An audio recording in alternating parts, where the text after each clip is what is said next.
конференц-зале Крымского инженерно-педагогического университета оживленно и волнительно. Здесь собрался весь свет образовательной науки. В стенах университета состоялась научно-практическая конференция «Современная филология. Проблемы и перспективы», посвященная 90-летию доктора филологических наук Адиле Эмировой. Торжественное мероприятие по традиции начали с выступления ансамбля «Сильсибиль».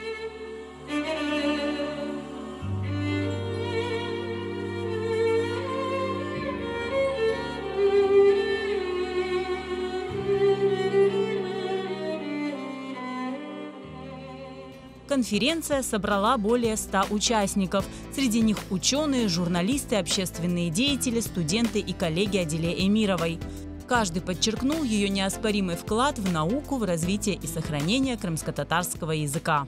Эмиеті бұл конференцияның шундаки Адиле Ожа Крымға қайтып келген сон esas өзінің yönelişini Krım-Tatar filologiyası деп düşündü ve bu yönelişte pek çok işler yaptı. Bugünkü günde 280'den ziyade ilmi işleri olsa, onun yarısı Krım-Tatar filologiyasına bağışlanğandır. Adilе Hoca fakültetimizde şimdi aspirantlarını hazırlay, magistrantlarını hazırlay. Biz hepimiz asıl da Adilе Hoca'nın talebeleri desek mümkün. Очень интересный человек, творческий человек. Всегда в работе, и она мне очень часто звонит. И мы с ней вместе иногда работаем над ее вопросами, которые она мне задает.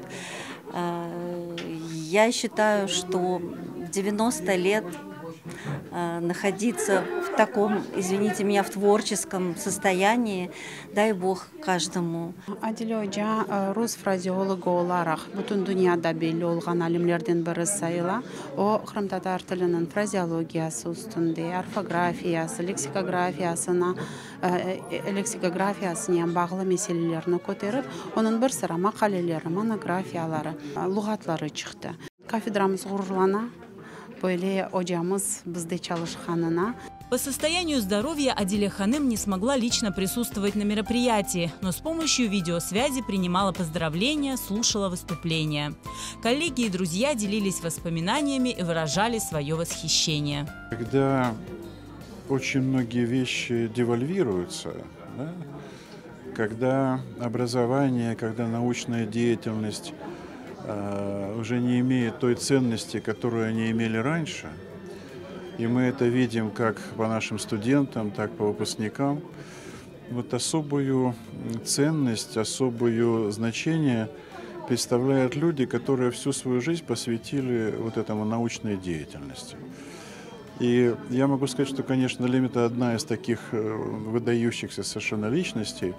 Также в рамках конференции прошло пленарное заседание, на котором заслушивались доклады, раскрывающие вклад Адиле Эмировой в разных областях. Уникальная личность во всех отношениях, и именно эта уникальность она собирает огромные научные залы, людей, которые неравнодушны к ее научному творчеству, ее изысканиям, которые являются своеобразной такой путевой звездой, на которую мы всегда ориентировались и ориентируемся. Все, к чему не прикасалась бы рука Адиле Эмировны, это все в блеске. Переводы прекрасные. Читаешь переводы Чингиза Дарджель, слезы наворачиваются просто как слезы. Сколько профессионализма, души вкладывается в это. В свои 90 лет Адиле Эмирова продолжает трудиться. Она и дальше готова служить своему народу и на благо образовательной науки.